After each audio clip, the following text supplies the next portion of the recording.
Good evening students. आज अपन D and F block elements का सॉल्यूशन डाल रहे हैं। जैसे अभी आपने टेस्ट दिया होगा, आई होप बहुत अच्छा किया होगा आपने। अच्छा, ये जो आपको हेडिंग दिख रही है डी एंड डी, अच्छा कुछ बच्चे इसको डी एंड डी बोल रहे थे, ये डी एंड डी नहीं है, ये एफ ही है। ये थोड़ा सा लिखने में प्रॉब्लम है। ये क्या है? D and F block elements का अपन जो यूनिट अपनी 8वीं आती है और 12th केमिस्ट्री जो अपना 2 चैप्टर कंप्लीट भी हो गया। इससे पहले अपन ने कोऑर्डिनेशन कंपाउंड का सॉल्यूशन भी डाल दिया है, चैप्टर भी करा दिया है। अच्छा, इसका फर्स्ट क्वेश्चन आपने देख रहा होगा कि निम्न में से कौन सा आयन डी, हाँ ये डी है, निम्न में से कौन सा आयन डी संक्रमण दर्शा सकता है? डी संक्रमण दर्शा सकता है। इसके लिए मैं बता दूं आपको, डी संक्रमण दर्शाने के लिए डी में इलेक्ट्रॉन तो होना ज़रूरी है। क्या? डी में इलेक्ट्रॉन होना ज़रूरी है, चाहे वो 1, 2 जो भी है।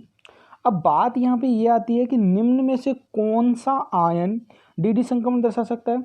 अब हम इनकी स्थिति के बारे में पता लगाते हैं कि इनके बाह्यतम कोश में कितने इलेक्ट्रॉन बच रहे हैं, नहीं बच रहे हैं। वो चीज़ हम कब पता लगाएंगे? उस चीज़ का पता लगाएं कब? जब इनकी ऑक्सीकरण अवस्था निकालें। जैसे कि आपको ये फर्स्ट क्वेश्चन का सॉल्यूशन दिख रहा होगा, मैंने यहाँ पे ऑप्शन जो ए था उसमें ये CrO4-2 जो दिख रहा था, उसमें इसकी ऑक्सीडेशन नंबर निकाली तो शायद आपको पता हो इसकी Cr+6 आ रही है। क्रोमियम आयन जो है वो +6 ऑक्सीकरण अवस्था में है। और अगर क्रोमियम +6 है तो मेरे ख्याल से क्रोमियम +6 में डी के अंदर क्या बचेगा भैया? डी के अंदर क्या बचेगा? डी के अंदर 0 बचेगा, कुछ भी नहीं बचेगा डी के अंदर।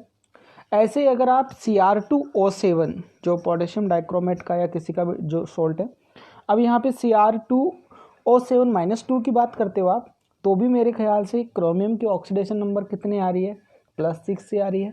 तो यहाँ पर भी क्या बचेगा? क्या बचेगा? 3d0। और यहाँ MnO4-2 में अगर आप Mn की ऑक्सीडेशन नंबर निकालते हो तो कितनी आई है? +6। और +6 निकालते हैं तो इसके आउटर सेल में 3d1 एक इलेक्ट्रॉन बचता है, जबकि MnO4- इसमें Mn+7 है, यहाँ भी 3d0 है। तो यहाँ पे अपने को इलेक्ट्रॉन मिला ही कहाँ? ऑप्शन नंबर सी में। इसका मतलब ये T2G से Eg, आपको पता है कलर ये वो सब क्या डी संक्रमण कौन प्रदर्शित कर सकता है? यही कर सकता है। जैसे कि आपको कलर के लिए बताया गया था कि ये इस प्रकार से कलर देते हैं। और एक बार आपको टाइटेनियम+3 का एग्जाम्पल दिया था, और टाइटेनियम+3 में बताया था कि ये एक इलेक्ट्रॉन है जो यहाँ T2G से ऊर्जा प्राप्त करके, ये एनर्जी प्राप्त करके कहाँ पहुँच जाता है?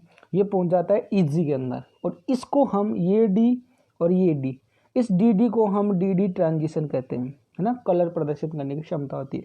तो राइट ऑप्शन कौन सा है यहाँ पे? ऑप्शन नंबर सी, Mn+6 जिस ऑप्शन में आया। और पहले का आंसर क्या है? सी ऑप्शन है पहले का, ठीक है। देन सेकंड क्वेश्चन, निम्न में से ऑक्साइडों के कौन से युग्म सारी प्रकृति के हैं? अब आपको एक चीज बता रखी है बचपन से, आप शायद बात पकड़ गए होंगे, मेरे हिसाब से किसी का गलत भी नहीं होगा क्वेश्चन। जैसे कि आपको बता रखी है कि इनके जो धातु ऑक्साइडों की जैसे जैसे नंबर ऑफ ऑक्सीडेशन यानी कि नंबर ऑफ ऑक्सीकरण अवस्था बढ़ती है, तो आपको पता है फिर क्या होता है? इनमें अम्लीय गुण आ जाता है। और जितनी कम होती है उसमें उतना ही क्या होता है? क्षारीय गुण होता है। ये चीज़ आपको 11 से बता रखी है, बचपन से याद आती है आपको सीधी इस बात का। तो यहाँ पे आप ऐसे देखो, युग्म की बात है कि यहाँ पे एक ऑप्शन में 2 धातु ऑक्साइड है, एक युग्म में 2 धातु ऑक्साइड है। जैसे कि एक के अंदर ये आपका मैग्नीज ऑक्साइड भी है और क्रोमियम ट्राईऑक्साइड भी है, ठीक है। तो यहाँ पे एक युग्म में 2 धातु ऑक्साइड है। अब हम बात करें कि ऐसा कौन सा युग्म है, पेयर है, जिसके अंदर उन धातु ऑक्साइडों की सारी प्रकृति यहाँ पे है, निम्न जो भी है, ठीक है। निम्न में से ऑक्साइडों के कौन से युग्म क्षारीय प्रकृति के होंगे? अब क्षारीय प्रकृति के जो होंगे जिन धातु ऑक्साइडों की यानी कि जिन मेटल्स की ऑक्सीकरण अवस्था सबसे कम है। देखो यहाँ मैंने यहाँ इनकी ऑक्सीकरण अवस्था निकालने के लिए एक ऑप्शन आपका जो सॉल्यूशन क्रिएट किया है। जैसे कि फर्स्ट ऑप्शन के अंदर आपका MnO है और Cr2O7 है। आपको मैं बता दूं, यहाँ मैंने ऑक्सीडेशन नंबर निकाला तो मैंने पाया कि यहाँ पे Mn+2 आ रहा है और क्रोमियम +3 आ रहा है। ऑप्शन नंबर बी के अंदर MnO और Cr2 है, CrO है यानी कि मैग्नीज ऑक्साइड और क्रोमियम ऑक्साइड है। तो Mn+2 यहाँ पे Cr भी +2। थर्ड ऑप्शन में Cr+2 Mn+7 अम्लीय हो गया। यहाँ पे Cr+6 और ये मैक्सिमम ऑक्सीकरण अवस्था में पहुँच गए। तो सबसे कम ऑक्सीकरण अवस्था का आपका ऑप्शन नंबर बी। तो इस युग्म को हम क्षारीय युग्म कह सकते हैं। क्या कह सकते हैं? क्षारीय युग्म कह सकते हैं, क्योंकि यहाँ पे धातु निम्नतम ऑक्सीकरण अवस्था में है और जैसे जैसे धातु की ऑक्साइड के साथ ऑक्सीकरण अवस्था बढ़ती है या किसी के साथ भी, तो उसकी अम्लीय गुण भी क्या होता है? बढ़ता है। ठीक है, ये बात अपन जानते हैं। तो आई क्या मेरे हिसाब से आपका ये क्वेश्चन भी सही होगा सब। अब आपको क्वेश्चन नंबर 3 पे ले चलते हैं। निम्न में से किस में F7 विन्यास होगा? ये यहाँ पे कुछ एलिमेंट दिखाई दे रहे हैं आपको। यूरोपियम है, गैंडोलियम है, अमेरिशियम है और ऑप्शन में है इनमें से सभी। तो इस बात का कब पता चले? जब अपने को लैंथेनाइड और एक्टेनर्स के इलेक्ट्रॉनिक विन्यास का पता हो। आप बोलोगे सर ये बात तो आपने हमसे की नहीं थी, कि ऐसा भी याद करना पड़ेगा। इसके लिए आपको क्या करना पड़ेगा?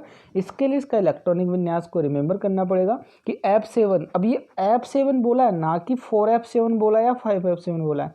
F7 हो चाहे D में S में कितना है वो इसकी बात ही नहीं कर रहा। ओनली 4 इनकी जो ग्राउंड अवस्था है, यानी कि जो इनकी प्रारंभिक अवस्था नॉर्मल है, उसके अंदर इनके पास F7 किस किस के पास है या नहीं है, इसके केस में हम आपको सीधा रुख कराते हैं इनके इलेक्ट्रॉनिक विन्यास से। ये लो, हम आपको लेके आए इनके सॉल्यूशन के पास, इलेक्ट्रॉनिक विन्यास के पास, यानी कि थर्ड क्वेश्चन का सॉल्यूशन। ये देखो, ये जो आपका पहला जो है उसके अंदर आपके पास ऑप्शन में इलेक्ट्रॉनिक विन्यास क्या आ रहा है? जीनॉन, उसके बाद 4F7 और 5D0 6S2, यानी कि विन्यास तो आपका जो यूरोपियम है 63 वाला, तो उसके पास भी तो यूरोपियम के पास भी तो भैया डी में तो एफ में तो 7 ही तो है। ऐसे बात कर लो आप गैंडोलियम की, तो भाई साहब गैंडोलियम की स्थिति भी यही है कि एफ में इसके पास भी 7 है। बात करें हम ऑप्शन नंबर सी अमेरिशियम की, तो भी 5F7 6D0 7S2। It means इनमें सब में क्या है? 4F7 5F7 7 तो है। इट मीन्स ऑप्शन क्या भरोगे आप? इन सभी में F7 है। तो ऑप्शन नंबर क्या आएगा? थर्ड का option number C is right answer. I think समझ गए होंगे मेरी भाषा को आप, मैं क्या कहना चाहता हूँ। बिना टाइम खराब करे नंबर 4 में आ जाओ। निम्न में से किस युग्म के आयन जलीय विलयन में रंगीन होते हैं? रंगीन कौन होते हैं? रंगीन यानी कलरफुल कौन होंगे? बता रखा है कलर का क्या सिस्टम है। जिसके पास अयुग्मित इलेक्ट्रॉन है, मैंने ऐसा नहीं पूछा किसका कौन सा कलर होगा, अयुग्मित इलेक्ट्रॉन, अनपेड इलेक्ट्रॉन होना चाहिए। अब अनपेड इलेक्ट्रॉन होना चाहिए, इसके लिए अपने को क्या पता होना चाहिए? इनके बारे में कुछ इन्फॉर्मेशन पता होनी चाहिए कि ये इनके बाह्यतम कोश में कितने इलेक्ट्रॉन हैं या। तो हम आपको इनके सॉल्यूशन से रूबरू कराते हैं कि इनका सॉल्यूशन क्या है। जैसे कि फर्स्ट ऑप्शन में निकल +2 और टाइटेनियम +3 है। अगर इनका अपन आउटर मोस्ट सेल का इलेक्ट्रॉनिक विन्यास देखा गया तो इनके पास क्या मिला? 3D8 और 3D1। उसके बाद बी में ऑप्शन आया हमने स्कैंडियम +3 और टाइटेनियम +3, 3D0 और 3D1। फिर स्कैंडियम +3 और निकल +2 3D0 3D8, स्कैंडियम +3 और कॉपर +2 3D0 3D10। अब अयुग्मित इलेक्ट्रॉन, अच्छा युग्म की बात कर रहे हैं, है ना। ऐसे तो अयुग्मित इलेक्ट्रॉन यहाँ पे इसमें टाइटेनियम +1 में भी है, टाइटेनियम +1 में भी अयुग्मित इलेक्ट्रॉन है, शायद आपको मैं बता दूं। लेकिन जो आपको फर्स्ट ऑप्शन है, फर्स्ट ऑप्शन जो है आपका, उस फर्स्ट ऑप्शन के केस में एक चीज़ क्रिएट होती है कि यहाँ पे जो आपका 3D8 और 3D1 है, इन दोनों में अयुग्मित इलेक्ट्रॉन है। भाई 3D1 में तो एक इलेक्ट्रॉन अयुग्मित है ही है, और 3D8 में भी आपको पता है 2 इलेक्ट्रॉन अयुग्मित होते हैं। तो ऐसा युग्म केवल ए ऑप्शन वाला ही है जिसमें दोनों के पास अयुग्मित इलेक्ट्रॉन है, यानी कि right answer option number A. मेरे ख्याल से समझ गए होंगे बात को, क्या पूछना चाहता था और आपने क्या जवाब दिया होगा। ठीक है, क्वेश्चन नंबर 5, सीरियम की आद्य अवस्था में इलेक्ट्रॉनिक विन्यास होगा। सीरियम की आद्य अवस्था में इलेक्ट्रॉनिक विन्यास होगा, भैया सीधा सा ऑप्शन है। सीरियम आपको पता है लैंथेनाइड तत्वों का पहला एलिमेंट है। एटॉमिक नंबर सीरियम का यहाँ पे Z बराबर आपको कितना दे रखा है? 58 दे रखा है, 58। तो आपको पता है सीरियम पहला, आपको ये पता चल रहा है सीरियम पहला लैंथेनाइड का एलिमेंट है। तो आप ये ढूंढो कि यहाँ पे जैसे आपने इलेक्ट्रॉनिक विन्यास में लिखा है और आपने याद किया है कि आपको पता है 4f में जाएगा पहला इलेक्ट्रॉन। तो पहली कंडीशन तो हमको ये देखनी है कि 4f में एक इलेक्ट्रॉन हो, 4f में क्या हो, एक इलेक्ट्रॉन, है ना। ऐसा एक ही ऑप्शन है जिसके पास 4f में एक इलेक्ट्रॉन है। कौन सा ऑप्शन है? ऑप्शन नंबर भैया यहाँ पे जो है आपका, सॉरी आप कंफ्यूज होंगे आई थिंक, आपका ये जो ऑप्शन नंबर जो सी लिख रहा है यहाँ पे, ये बी है, क्योंकि सी ए होता है, जैसे ए बी सी, जैसे अपन चलते हैं ना ए बी सी और डी, तो आप कंफ्यूज होंगे कि ये सी कौन सा है, ये बी है। ऑप्शन नंबर क्या है, ये बी है ना। अच्छा कुछ बच्चे सी भर दें तो भी ध्यान देना, इसको कोशिश करें आप इसको बी समझे, ठीक है। ये कौन सा है, ऑप्शन नंबर बी। और तो इसका राइट आंसर भी क्या होगा, बी होगा, ठीक है। कितना होगा, बी, क्योंकि जीनोम 54, 55, 56 और 2 58, ठीक है। तो पांचवें क्वेश्चन का राइट आंसर क्या होगा, बी। ये वाला सी ना भरे, है ना ये। अच्छा आप सी भरने के चक्कर में ये सी कर दो, इस बात का थोड़ा सा सस्पेंस ध्यान रखना बच्चों, ठीक है। अपन नंबर क्वेश्चन पे चलते हैं 6 पे। छठा क्वेश्चन जो है अपना, निम्न में से कौन सा कथन गलत है। वेरी गुड, कौन सा कथन गलत है, देखते हैं कौन कौन से कथन है हमारे पास। कौन सा कथन गलत है, ध्यान देना, फिर से बोल रहा हूँ, कौन सा कथन गलत है, देखते हैं कौन सही है कौन गलत। जिंक को संक्रमण तत्व नहीं माना जाता, बिल्कुल सही कथन है।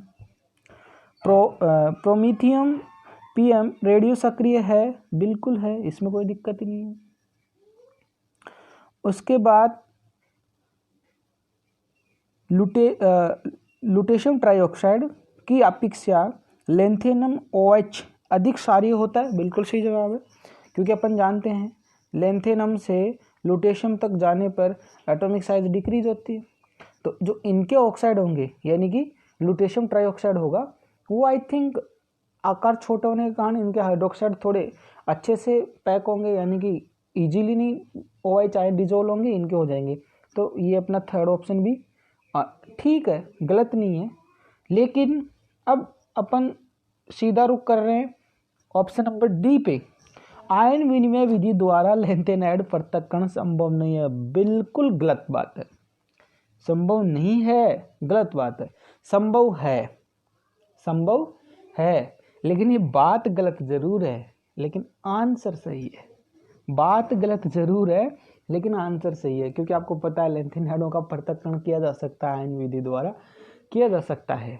तो बात तो गलत है ना, किया जा सकता है, इसीलिए तो आंसर सही है, क्योंकि हाँ क्वेश्चन क्या था, निम्न में से कौन सा कथन गलत है। तो इसका छठे का ऑप्शन नंबर क्या आएगा, डी इज राइट आंसर, भले ही बात गलत हो, ठीक है, कभी कभी ऐसा ही होता है। क्वेश्चन नंबर 7 पे आ जाओ। निम्न में से जीडी का इलेक्ट्रॉनिक विन्यास कौन सा है। मैंने बोला था आपको स्पेशली कि जीडी का इलेक्ट्रॉनिक विन्यास पूछना मैं नहीं भूलता हूँ, ये बड़े बड़े लेवल के क्वेश्चनों में पूछा गया क्वेश्चन है।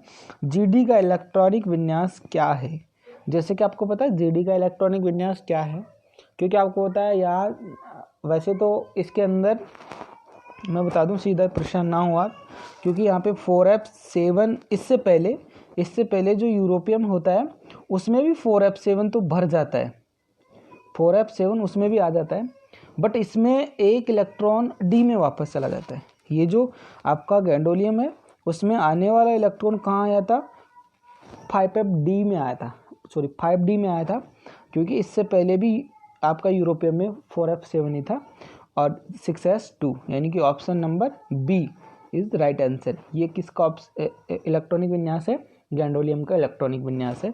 ये मिल गया होगा आपको आंसर, ठीक है। अब चलते हैं अपन नेक्स्ट क्वेश्चन के ऊपर। निम्न में से किसके द्वारा दर्शाया गया चुंबकीय आघूर्ण अधिकतम होगा, इस बारे की जानकारी कौन देगा। इस बारे की जानकारी देंगे इनके इलेक्ट्रॉनिक विन्यास और फिर इनके आउटर सेल यानी कि डी में कितने इलेक्ट्रॉन अयुग्मित हैं, इस बात की जानकारी तो वहीं से मिलेगी।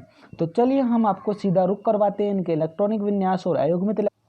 ये देखो आपके केस में इनका सॉल्यूशन लेके आए हैं हम क्वेश्चन नंबर 8 का, कि जिंक जो है उसमें तो 3d10 है, इट मीन्स सारे के सारे इलेक्ट्रॉन युग्मित हैं। फिर बात करें कोबाल्ट की, 3d7, कोबाल्ट की बात करें तो क्या है 3d7, यहाँ पर भी कितने इलेक्ट्रॉन हैं, देखो 3 इलेक्ट्रॉन तो अपने को अयुग्मित मिल ही गए, यानी कि n की वैल्यू कितनी है 3 Mn, 3d5, कितना आया 3d5, n की वैल्यू 5, Fe 3d6, यानी कि यहाँ पे भी अगर अपन इलेक्ट्रॉन भरेंगे तो 4 इलेक्ट्रॉन तो अयुग्मित मिल ही जाएंगे, लेकिन 4 की बात क्यों जब 5 मिल रहे हैं। तो सबसे ज़्यादा इलेक्ट्रॉन अयुग्मित कहाँ पर है, Mn में, यानी कि सबसे ज़्यादा बोर मैग्नेटो का फॉर्मूला क्या होता है, म्यू बराबर n+2 का रूट और इकाई बोर मैग्नेटो, ठीक है। तो सबसे ज़्यादा बोर मैग्नेटो किसका होगा, Mn का होगा, मैग्नीज का होगा। अरे मैग्नीज ऑप्शन में खूब है, मैंने धाप के दिया है मैग्नीज। तो क्वेश्चन नंबर 8 का राइट आंसर क्या था, मैग्नीज, यानी कि ऑप्शन नंबर सी। बात कर लेते हैं अपन लेंथेनाइड संकुचन के कारण निम्न में से किस युग्म के तत्वों की परमाणु त्रिज्या लगभग समान होगी। देखो ये शुरू के 3 ऑप्शन तो सिर्फ और सिर्फ बावड़े बनाने के लिए दिए थे। अब आप इसको थोड़ा सा, अगर आपका फुल कॉन्फिडेंस हो वो तो तुरंत पकड़ लेगा कि किसके नीचे कौन आता है, कौन इफेक्टेड है और कौन इफेक्टेड नहीं है। लेकिन फिर भी आप इस प्रकार से, मेरे ख्याल से अगर आप इस प्रकार से कुछ बना लेते तो शायद आपका आंसर आपका भी कभी गलती ही नहीं होता। देखो फर्स्ट ऑप्शन में था जर्कोनियम और टेंटेलम, बी में था टाइटेनियम और जर्कोनियम, जर्कोनियम और नियोबियम, और डी में था जर्कोनियम और हैपेनियम। जरा आप इनकी स्थिति को देखो, मैंने ये पूरा नहीं बनाया। 3D में स्कैंडियम, टाइटेनियम, वेनेडियम, क्रोमियम, और 4D में यूट्रियम, जर्कोनियम वगैरह सब हैं और लेंथेनियम वगैरह हैं।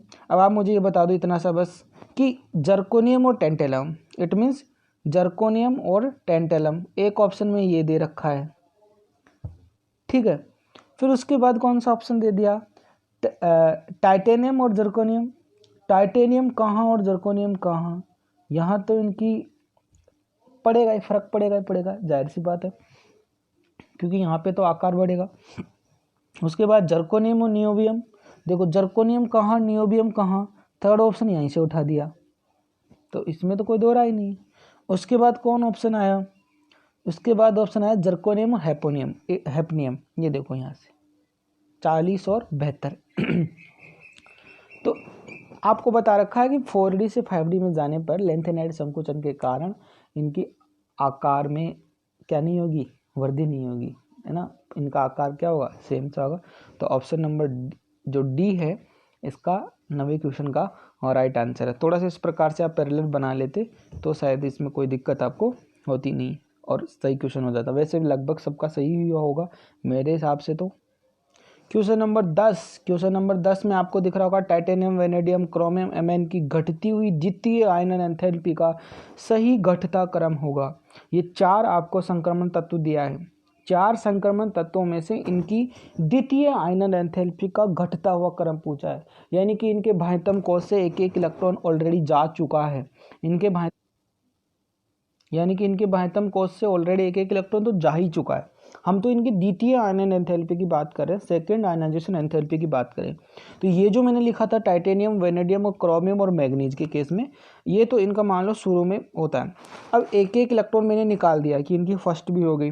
अब अपन सेकंड आयनाइजेशन एंथैल्पी की बात कर रहे हैं कि अब आप सेकंड में इनकी स्थिति देखो कि अपन जब दूसरा इलेक्ट्रॉन निकालेंगे तो इनकी स्थिति किस स्थिति में होंगे। ये दूसरा इलेक्ट्रॉन निकालते हैं तो टाइटेनियम भाई साहब के पास चलते हैं तो इसके पास बचता है 3d2 और 4s1, ठीक है।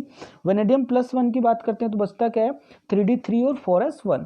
इसी प्रकार क्रोमियम के पास चलते हैं द्वितीय आयनन एंथैल्पी, क्योंकि क्रोमियम की जो प्रथम आयनन एंथैल्पी थी वो तो 4s1 से इलेक्ट्रॉन निकल गया, अब 4s में तो 0 बच गया, 3d5 है।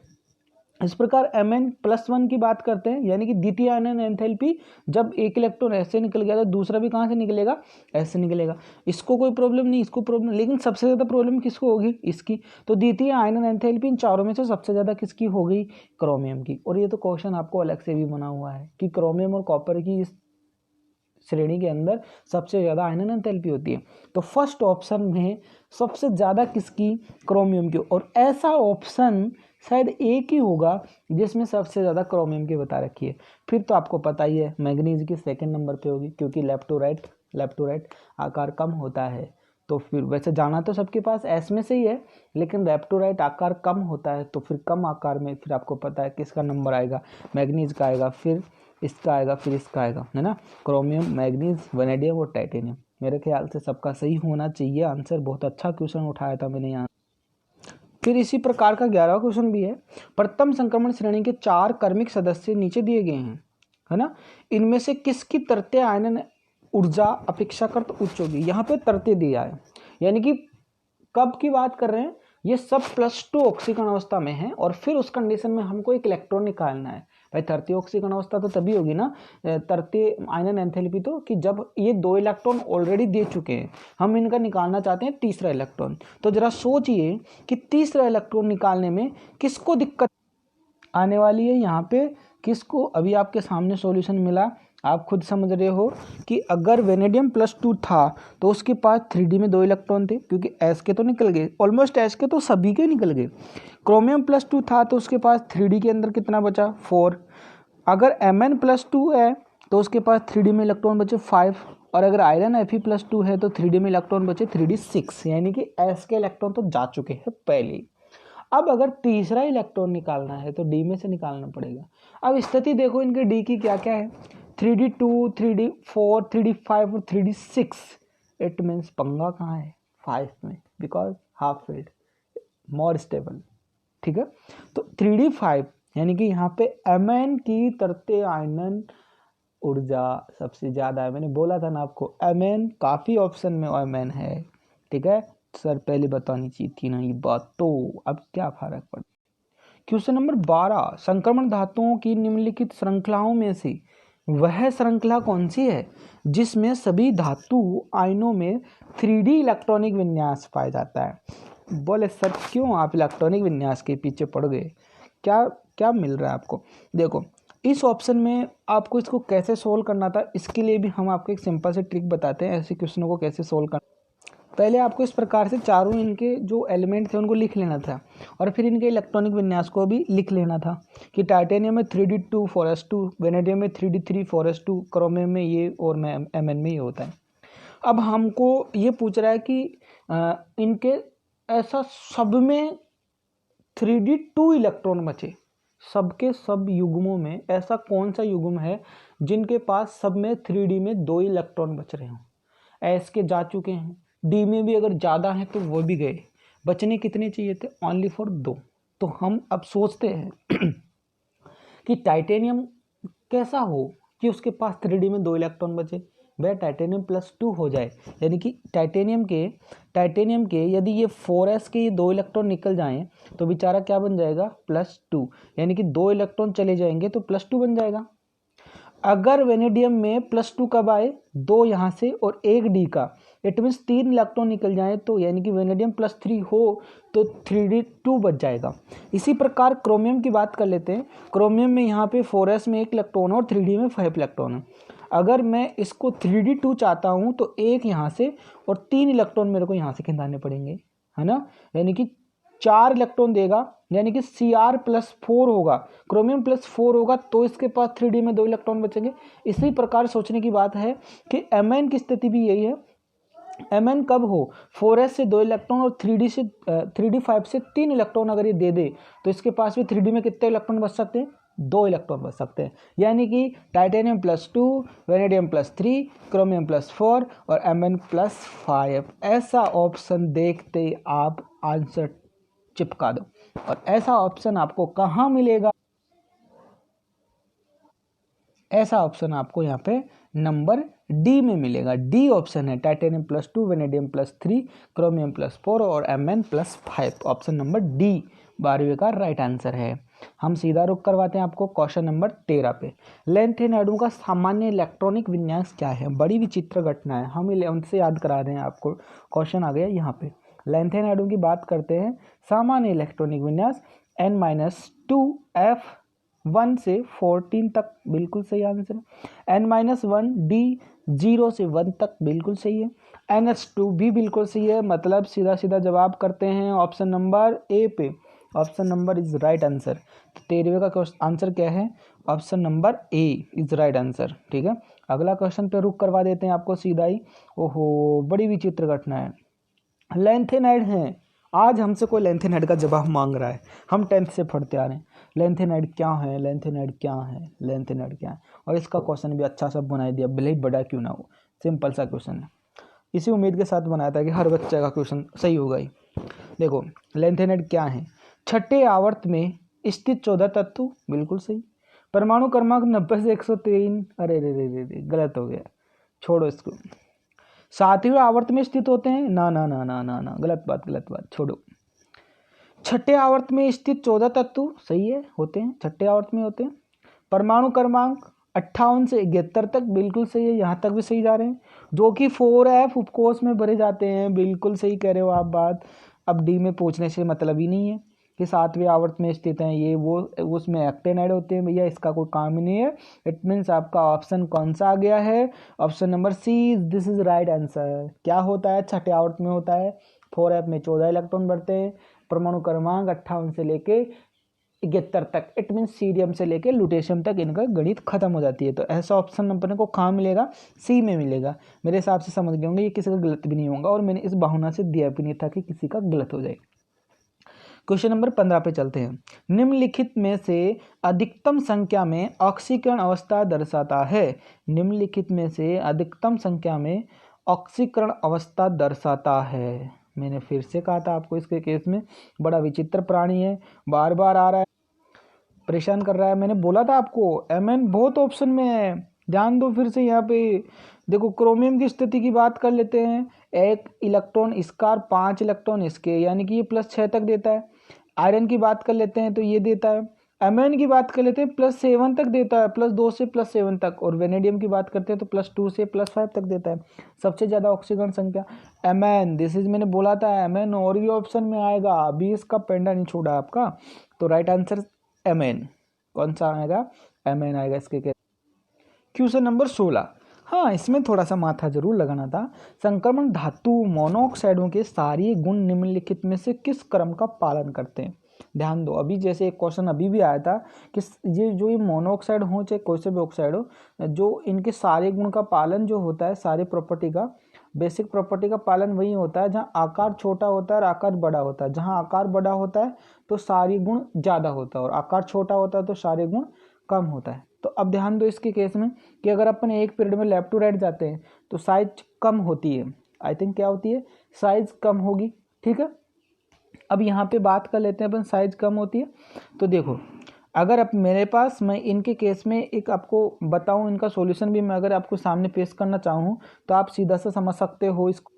देखो कि बाएं से दाएं जाने पर मोनोऑक्साइडों के सारे गुण घटता है। अब टाइटेनियम, अगर आप इनको सबको एक साथ ले लेते हो कि यहाँ से टाइटेनियम है, वेनेडियम है, क्रोमियम और आयरन है, ये सब एक ही थाली के चट्टे बट्टे, यानी कि एक ही आवर्त में ये बाएं से दाएं जा रहे हैं। और अपन को पता है बाएं से दाएं जाने पर इनका आकार क्या होगा, कम होगा। आकार कम होगा तो सारे गुण क्या होगा, कम होगा, क्योंकि आकार कम होता है तो सारे गुण कम होता है, आकार बढ़ता है तो सारे गुण बढ़ता है। इट मीन्स इन चारों में सबसे ज़्यादा आकार किसका है, टाइटेनियम का है, तो सबसे ज़्यादा गुण सारे किसके होंगे, टाइटेनियम के, फिर वेनेडियम, फिर क्रोमियम और फिर आयरन के होंगे, ठीक है। कुछ बच्चों को थोड़ा प्रॉब्लम आएगी कि सर आपने बोला था क्रोमियम और Mn के बाद थोड़े से मतलब बढ़ने लगते हैं, कैलकुलेटेड डाटा इतना कुछ नहीं बढ़ता है, ये आयरन तक तो थोड़ा मेंटेन ही रहता है, उसके बाद जैसे निकल उनमें जाके थोड़ा फिर भी बढ़ जाता है। तो ये राइट आंसर कौन सा होगा, टाइटेनियम सबसे ज़्यादा, उसके बाद वेनेडियम, क्रोमियम और iron, this is right answer, ठीक है। आगे बात समझ में मेरे हिसाब से। क्वेश्चन नंबर 17 बड़ा विचित्र है, बड़ा खतरा लेके आया कि इट्रियम +3, सब +3 हैं, ये सब +3 हैं। कुछ धातुएं हैं जिनकी ऑक्सीकरण अवस्था और परमाणु क्रमांक भी दे रखा है, इन सब का आपको पता भी है कहाँ कहाँ पाए जाते हैं, ऑप्शन भी क्रिएट कर रखा है। लेकिन इस ऑप्शन को क्रिएट करने से पहले मैं इसकी स्थिति को थोड़ा सा, इसके सॉल्यूशन के केस में मैंने आपको कुछ एक चीज़ दिखाई है, ऐसा आप भी अपनी रफ कॉपी में बना सकते थे। क्वेश्चन नंबर 17 का सॉल्यूशन जो देखो एक बार आप, अगर मैं इट्रियम की बात करूं और जर्कोनियम की बात करूं तो इट्रियम 39 और जर्कोनियम 40, ये 4D श्रेणी में पाए जाते हैं। अगर मैं लेंथेनियम और हैपेनियम की बात करता तो लेंथेनियम यहाँ 57 5D में पाया जाता है और हैपेनियम ऊपर पाया जाता है।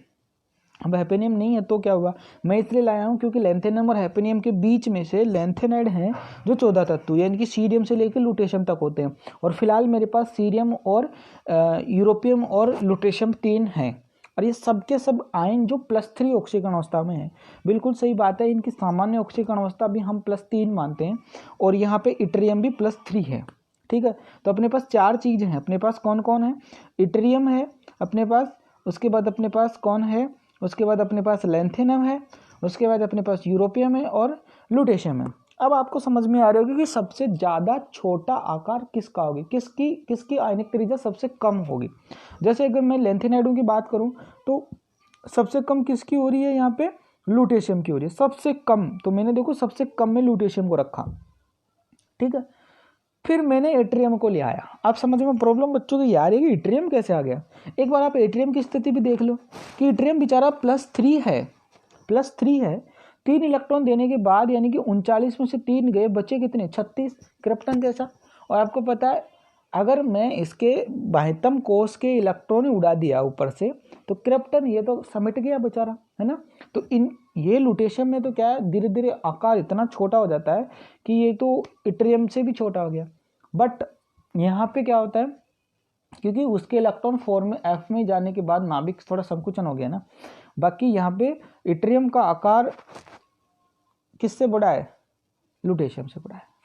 फिर ऑफकोर्स बिल्कुल सही सोच रहे हो आप, यूरोपियम, और फिर आपका कौन आएगा, लैंथेनम आएगा। कौन आएगा ऑप्शन में, लैंथेनम आएगा, ठीक है। तो ये वाला जो ऑप्शन है वो दिस इज राइट आंसर है। इस बात का थोड़ा सा वापस से गौर करना, इन चीज़ों का इस प्रकार से थोड़ा बना लिया करो, फिर सोचा करो। तो ऑप्शन नंबर आपका दिख रहा होगा आपको, ये जो ऑप्शन है, जो ऑप्शन आपको दिखा है, ऑप्शन नंबर बी इसका जो राइट आंसर था, क्या था इसका, ऑप्शन नंबर बी इसका राइट आंसर था 17वें का, ठीक है। अब अपन चलते हैं क्वेश्चन नंबर 17 पे, थोड़ा बड़ा बन रहा है। अंतराकाशी यौगिकों के लिए निम्न में से कौन सा कथन गलत है। अंतराकाशी यौगिकों के कथन, अब आपको पता है अंतराकाशी यौगिक क्या होते हैं मेरे हिसाब से, अब इनके स्टेटमेंट पढ़ लो आप, यहीं से इनका सॉल्यूशन मिल जाएगा। ये शुद्ध धातु की अपेक्षा अधिक कठोर होते हैं, बिल्कुल सही जवाब है। लेकिन हम पूछना चाहते हैं गलत को। इनके गलनांक शुद्ध धातु से उच्च होते हैं, बिल्कुल सही जवाब है। ये रासायनिक रूप से क्रियाशील होते हैं, अच्छा यहाँ पे थोड़ी दिक्कत आएगी, क्यों, क्योंकि उनके गलनांक का उतना कितने उच्च हो गए, इनमें ये वो सब मिला दिया, तो रासायनिक रूप से कहाँ से इतने क्रियाशील होंगे। इनके तो गलनांक का उतना की बहुत उच्च है, नॉर्मली ये किसी से क्रिया ही नहीं करेंगे ना, तो इनके गलनांक का उतना उच्च होते हैं, ये बात सही है। लेकिन रासायनिक रूप से क्रियाशील होते हैं, ये बात थोड़ी चलने वाली नहीं है। ये धात्विक चालकता बनाए रखते हैं, इसमें कोई दिक्कत नहीं है। इसलिए इसका आंसर जो है वो सी आएगा। आंसर कौन सा सही आंसर है, सी। लेकिन बात गलत है ना। आंसर तो सी सही है लेकिन बात गलत है थोड़ी, ठीक है। समझ गए मेरी भावनाओं को आप। अगले क्वेश्चन के ऊपर चलते हैं। निम्न में से कौन केवल +3 ऑक्सीकरण अवस्था ही दर्शा पाएगा। निम्न में से कौन केवल +3 ऑक्सीकरण अवस्था दर्शा जाएगा। इसके लिए हम आप इसको थोड़ा सा सॉल्यूशन का आइए इसके सॉल्यूशन के ऊपर चर्चा कर लेते हैं कि कौन सा दिखाएगा क्या नहीं दिखाएगा। देखो यूरेनियम है, रेडॉन 5f3 6d1 और 7s2। ये भैया देखो ये आउटर सेल में से +2 3 4 ऐसे सब बहुत ऑक्सीकरण अवस्था दे सकता है। थोरियम भी +2 +3 +4 दे सकता है। उसके बाद ये सब सेम ही थे, नंबर से ही थे, ये 89 90 91 92 ये ऑप्शन सेट ही करे हुए थे। लेकिन आप सोचो 89 पे एक्टेनियम के पास क्या है, बेचारे के पास 4f में 0 है, 6d1 है, 7s2 है। इसके मैक्सिमम 3 इलेक्ट्रॉन देता है। और कैसी फीलिंग लेता है ये एक्टेनियम +3 3 इलेक्ट्रॉन देके कैसे फीलिंग लेता है, रेडॉन जैसी। और ऑफकोर्स इसकी ही +3 होगी, बाकी की होती है लेकिन और भी हो सकती है। लेकिन ये पूछा था केवल +3 किसकी होगी, तो राइट आंसर कौन सा है इसका, एक्टेनियम। अब लास्ट क्वेश्चन की बात कर लेते हैं। संक्रमण धातुओं यानी कि इसका आंसर क्या था, एक्टेनियम, सी ऑप्शन था 19 में। संक्रमण धातुओं या उनके यौगिकों की उत्प्रेरक सक्रियता के लिए मुख्यतः क्या कारण बताया जा सकता है। इनका चुंबकीय व्यवहार, ना। इनके अभरित कक्षक, ना। इनकी परिवर्तनशील ऑक्सीकरण अवस्था, अपना सकने की क्षमता, क्योंकि यही इनके मुख्य गुण हैं उत्प्रेरकीय सक्रियता का। इसीलिए ये थोड़ा इंटरमीडिएट की तरह कार्य कर लेते हैं। तो मैंने कहाँ से क्वेश्चन चेक किए हैं, पुटअप किए हैं, और पेपर टाइपिंग नहीं था इसलिए थोड़ी इसके लिए मैं समझ चाहता हूँ। और आपका ये 20 क्वेश्चन है, पूरे चैप्टर में से उथल पुथल मचाइए आपके सामने। अब आपने कितना % इसको किया होगा, मुझे लगता है बहुत अच्छा आपने प्रिपेयर किया था। और अब इसको आप देख लिए, अब आपने क्या किया है वो आप चेक भी करोगे, मिलाओगे भी। अब देखोगे कितने सही हुए हैं कितने गलत हुए हैं, ठीक है। तो थैंक यू सो मच।